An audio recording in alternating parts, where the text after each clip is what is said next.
الحمد لله الذي شرفنا على سائر الأمم برسالة من اختصه من بين الأنام بجوامع الكلم وجواهر الحكم صلى الله عليه وعلى آله وصحبه وبارك وسلم ما نطق اللسان بمدحه ونسخ القلم أما بعد فأعوذ بالله من الشيطان الرجيم بسم الله الرحمن الرحيم وربك الغفور ذو الرحمة لو يؤاخذهم بما كسبوا لعجل لهم العذاب بل لهم موعد لن يجدوا من دونه موئلا صدق الله وصدق رسوله النبي الكريم ونحن على ذلك لمن الشاهدين والشاكرين والحمد لله رب العالمين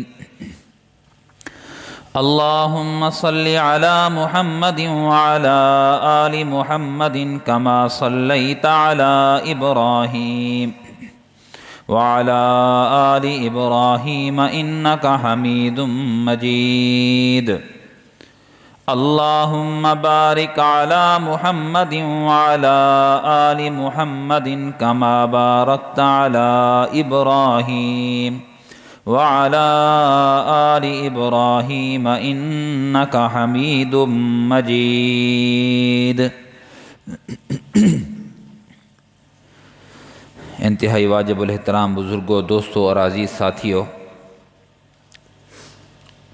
سورۃ کہف کی ایک آیت آپ حضرات کے سامنے تلاوت کی ہے۔ اس ایک آیت کے اندر اللہ رب العزت نے اپنی رحمت کا، اپنی بخشش کرنے کا تذکرہ بیان فرمایا ہے،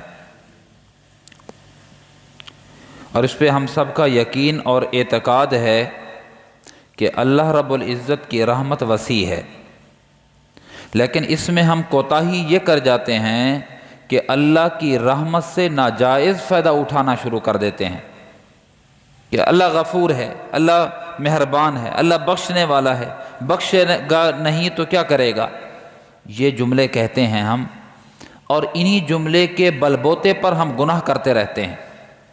یہ گناہ کر لیا، وہ گناہ کر لیا، یار اللہ معاف کرے گا، ہمیں نہیں معاف کرے گا تو کس کو معاف کرے گا، یہ جملے ہوتے ہیں ہمارے، اور یہ جملے انتہائی خطرناک ہیں، خطرناک جملے ہیں یہ، جہاں پر اللہ رب العزت کی اگرچہ میرا موضوع رحمت ہے، لیکن جہاں پر یہ عرض کرنا ہے کہ رحمت پر ہمارا یقین اور اعتقاد ہے تو اللہ رب العزت کے منتقم ہونے پر بھی یقین ہونا چاہیے کہ اللہ انتقام لینے والے بھی ہیں۔ جہاں وہ مہربان ہیں وہاں پر منتقم بھی ہیں، انتقام لینے والے بھی ہیں۔ جہاں اللہ رحمت والے ہیں، عفو اور درگزر کرنے والے ہیں، وہاں پر اللہ رب العزت قہار بھی ہیں۔ جہاں پر اللہ شفقت کا معاملہ کرتے ہیں وہاں پر اللہ رب العزت کی ناراضی کو بھی دیکھنا چاہیے کہ اللہ ہمارے اعمال بد کی وجہ سے ناراض بھی ہو جاتے ہیں، اس کا بھی لحاظ رکھنا چاہیے۔ لیکن یہ صحیح ہے، حقیقت ہے، حدیث میں ہے، قرآن میں ہے کہ اللہ کی رحمت جو ہے وہ اللہ کے غضب پر حاوی ہے۔ اللہ کی رحمت بھی ہے، اللہ کا غضب بھی ہے، لیکن اللہ کی رحمت وہ غالب ہے اللہ کے انتقام کے مقابلے میں، اللہ کے غصے اور غضب کے مقابلے میں۔ علماء فرماتے ہیں کہ اللہ رب العزت کے 99 اسما ہیں جو قرآن پاک کے ابتدائی صفحات پر مندرج ہیں، درج ہیں، وہ 99 اسما ہیں اللہ رب العزت کے۔ عجیب بات یہ ہے 99 کے 99 اسماء اللہ رب العزت کے ہیں، جو 98 اللہ کے نام ہیں وہ سارے کے سارے اللہ کی رحمت پر دلالت کرتے ہیں، اور 99 میں سے صرف ایک نام ہے جو اللہ کے غصے اور اللہ کے انتقام پہ دلالت کرتا ہے۔ تو اس سے کیا ثابت ہوا؟ یہ ثابت ہوا کہ اللہ رب العزت کی رحمت اتنی وسیع ہے، اتنی وسیع ہے، اتنی وسیع ہے، جس کا کنارہ نہیں ہے، جس کو شمار نہیں کیا جا سکتا۔ 98 نام اللہ رب العزت کی رحمت پہ دلالت کرتے ہیں۔ یا ہم سریکی میں کہہ دیتے ہیں یار وہ فلاں بادشاہ، فلاں افسر جو ہے بڑا جابر ہے، یہ جابر بھی اللہ رب العزت کی رحمت پہ دلالت کرنے والا لفظ ہے۔ یہ سریکی میں اس کو ظالم کہا جاتا ہے، ورنہ جب عربی کہیں گے تو عربی کے اندر جو جابر معنی ہوگا وہ اللہ کی رحمت پر یا اس بندے کی رحمت پر دلالت کرنے والا یہ جملہ ہوگا۔ صرف ایک لفظ ہے، صرف ایک لفظ جو اللہ کے غصے پہ دلالت کرتا ہے، وہ ایک لفظ کیا ہے؟ المنتقم۔ بس قرآن پاک کے شروع میں یہ نام لکھے ہوئے ہیں۔ کتنے نام ہیں؟ 99 نام، ایک کم 100 نام۔ سارے کے سارے نام اللہ رب العزت کی رحمت پہ دلالت کرتے ہیں۔ اللہ کی رحمت کا معنی اور مفہوم ان میں پنہا ہے۔ ایک نام ہے جس میں اللہ کی ناراضی اور غصے کی طرف اشارہ ہے، وہ ہے منتقم، المنتقم۔ بس اس کے علاوہ قہار تک کا لفظ ہے، جبار تک کا لفظ جو ہے وہ اللہ کی رحمت پہ دلالت کرنے والے ہیں۔ وقت نہیں ہے ورنہ جبار اور قہار کا معنی بتاتا کہ واقعتاً وہ اللہ کی رحمت پہ دلالت کرنے والے لفظ ہیں۔ تو اتنی وسیع 98 نام اللہ کی رحمت پہ دلالت کرنے والے، ایک نام اللہ کی ناراضی اور غصے پہ دلالت کرنے والا۔ لیکن اس سے بے خوف نہیں ہو جانا چاہیے، اللہ رب العزت سے بے خوف نہیں ہو جانا چاہیے۔ گناہ کرتے رہیں کہ اللہ کی رحمت وسیع ہے، معاف کر دے گا، بے شک معاف کر دے گا۔ حضرت فرماتے ہیں یہ نالائق بیٹا اس کو کون معاف کرے جو باپ کی نرمی کا ناجائز فائدہ اٹھاتے ہوئے باپ کی بار بار توہین کرتا رہے۔ وہ باپ بھی اس کو معاف کرنے سے گریزاں ہوتا ہے کہ بدبختہ تو میری شرافت سے، میری محبت سے ناجائز فائدہ اٹھا رہا ہے، جا تجھے میں معاف نہیں کرتا۔ تو اللہ رب العزت کی رحمت میرے عزیزو اگرچہ وسیع ہے، لیکن اس کا یہ مطلب نہیں ہے کہ اللہ کی رحمت سے ہم ناجائز فائدہ اٹھانے والے بن جائیں۔ یہ عمل خطرناک ہے، یہ نقصان والا عمل ہے۔ باقی اللہ کی رحمت وسیع ہے، مایوس نہیں ہونا چاہیے۔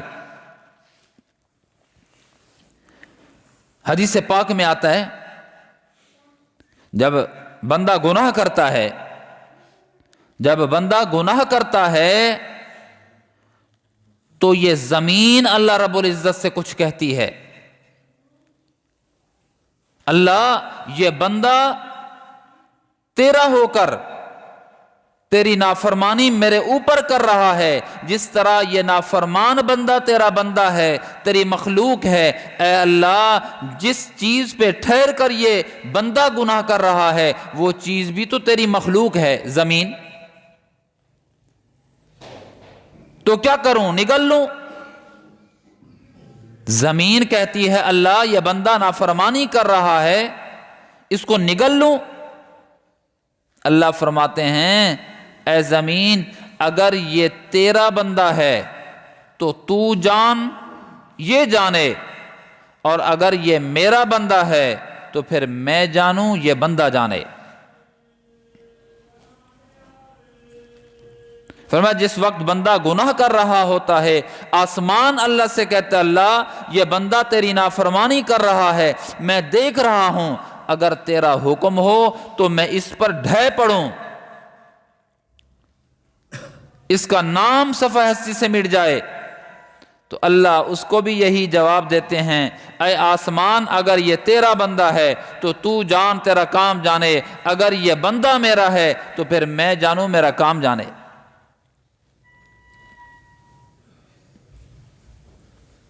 سمندر کو جب اس کی خبر ہوتی ہے وہ کہتا ہے کہ اللہ میں بپھر جاؤں، اس کو صفحہ ہستی سے مٹا دوں، اس کا نام و نشان بھی ختم کر دوں، تیری دھرتی پر تیرا چھوٹا سا بندہ ہو کر تیری نافرمانی کر رہا ہے۔ اللہ فرماتے ہیں، اس کو بھی فرماتے ہیں، ہر ایک کو یہی فرماتے ہیں، اگر یہ تیرا بندہ ہے تو تم جانو یہ بندہ جانے، اگر یہ بندہ میرا ہے تو میں جانوں یہ بندہ جانے۔ فرماتے ہیں کہ جب بندہ گناہ کرتا ہے تو دو مونڈھے ہیں ہر انسان کے، ایک مونڈھے پر، دائیں مونڈھے پر، دائیں شولڈر پر، کندھے پر نیکی لکھنے والا فرشتہ بیٹھا ہے، اور بائیں کندھے پر گناہ لکھنے والا فرشتہ بیٹھا ہے۔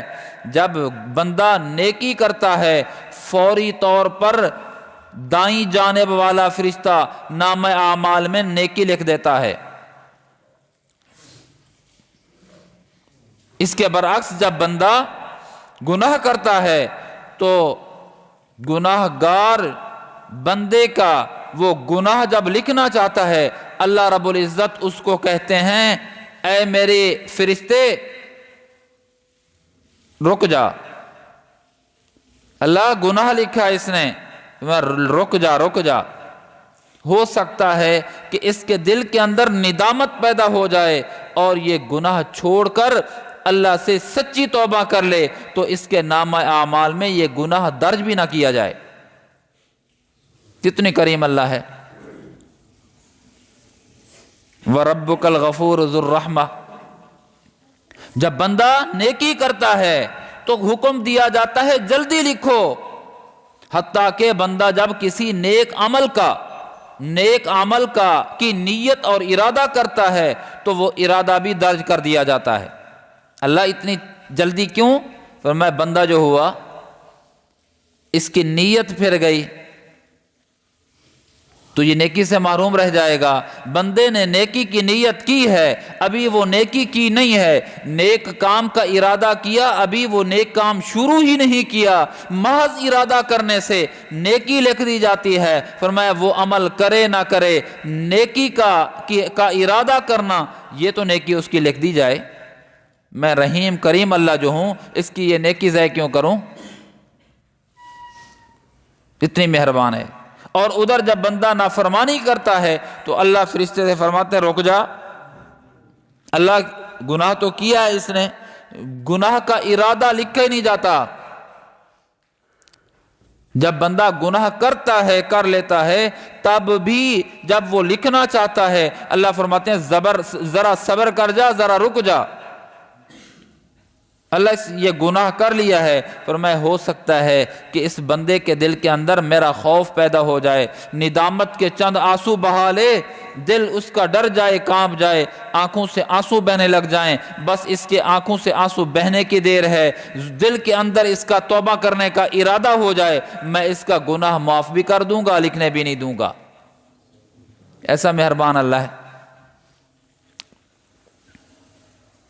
ہاں جب بندہ ایک گناہ کر لیتا ہے اس کے بعد ایک اور گناہ کرتا ہے تب کہا جاتا ہے اب لکھ۔ یہ وہ بدبخت ہے کہ جس کے اندر میں رحمت والے رب کا خوف بھی نہیں آیا اور مجھ رحمت والے عظیم رب کی عظمت کا دل کے اندر استحضار بھی پیدا نہیں ہوا، ایسا بدبخت ہے۔ تو لکھ دو اس کے نامہ اعمال میں گناہ۔ تو رحمت والا رب ہے میرے عزیزو، رحمت والا رب، اس کی نافرمانی چھوٹے سے انسان کے لیے جچتی نہیں ہے کہ اتنی عظیم ہستی کی نافرمانی کرے۔ یہ چھوٹا سا بچہ اگر مجھے گالی دینے لگ جائے یا نافرمانی کرنے لگ جائے، چھوٹا سا بچہ، تو اس کی حیثیت کیا ہے ایک باپ کے سامنے؟ ارے یہ تو مثال ہے ماں سمجھانے کے لیے، ورنہ اللہ کے لیے یہ مثال جچتی ہی نہیں ہے۔ بندہ کتنی خسیس ہے، اللہ کتنی عظیم ہے، اور چھوٹا سا بندہ ہو کر اللہ کی نافرمانی کر رہا ہو۔ اور جب اللہ پکڑنے پہ آ جاتے ہیں نا، خدا کی قسم، اللہ اکبر، پھر بندہ سوچ ہی نہیں سکتا۔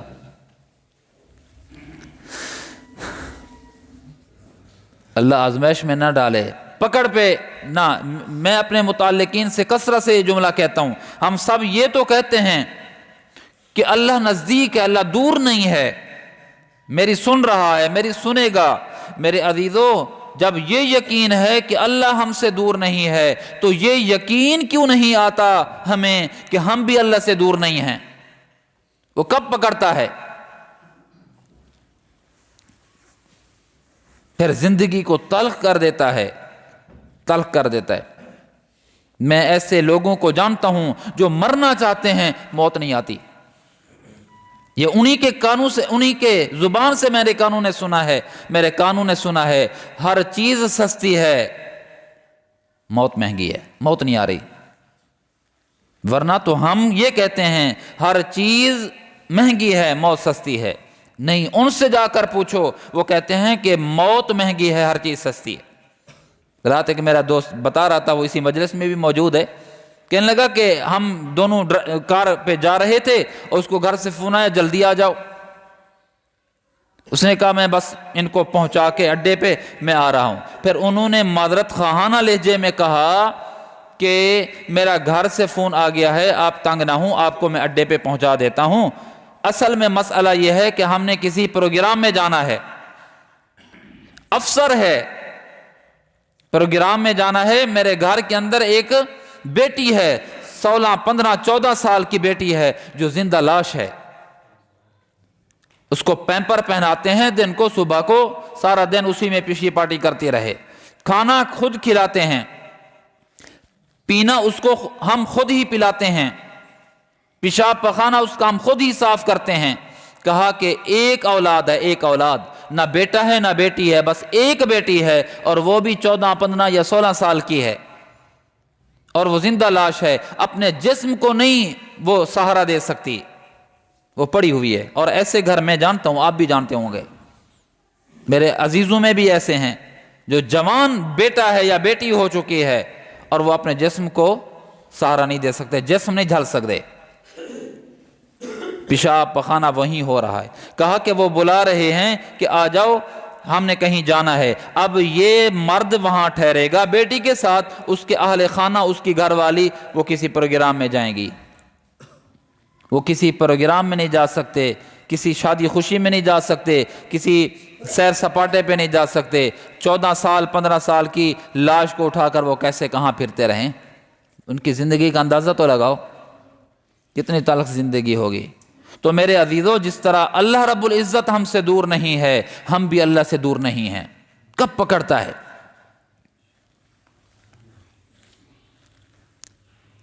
کینسر کی مریضہ ایک میرے رابطے میں ہے، علاج میں، زیر علاج ہے۔ خدا کی قسم، جب بھی وہ ان کی میری بات ہوتی ہے نا، رو دیتی ہیں، وہ ٹیسٹ کینسر ہے، رو دیتی ہیں۔ پتہ نہیں میری زندگی کتنے دن ہے، ہر لمحہ مجھے گھٹتا نظر آ رہا ہے، ہر لمحہ مجھے موت کے قریب نظر آ رہا ہے۔ دل میں کہتا ہوں چلو اس کو احساس تو ہو گیا، دل میں کہتا ہوں اس کو احساس تو ہو گیا کہ میری زندگی کا ہر لمحہ گھٹتا جا رہا ہے، کینسر اس کو کھاتا جا رہا ہے۔ میرے عزیزو، ہمیں تو یہ بھی احساس نہیں ہے میری زندگی کا ہر لمحہ زندگی کھا رہی ہے، موت میری زندگی کی ڈوری کو، موت کا چوہا میری زندگی کی ڈوری کو کھا رہا ہے۔ ایک وقت آئے گا ڈوری ختم ہو جائے گی، وہ موت کا چوہا بڑا ہو جائے گا اور فوراً ہی ہڑپ کر جائے گا۔ ہم سال کے گرنے پہ تالیاں پیٹ رہے ہوتے ہیں، خوشیاں منا رہے ہوتے ہیں، غبارے ہم نے رکھے ہوئے ہوتے ہیں، شمع اور موم بتیاں جلائی ہوئی ہوتی ہیں، اور کیک کاٹے جا رہے ہوتے ہیں، دوستوں رشتہ داروں عزیزوں کو بلایا جاتا ہے، خوشی منائی جا رہی ہوتی ہے کہ میرا بیٹا بڑا ہو گیا ہے، میں بڑا ہو گیا ہوں۔ اللہ کے بندے، تو بڑا کہاں ہو گیا ہے، تو چھوٹا ہو گیا ہے۔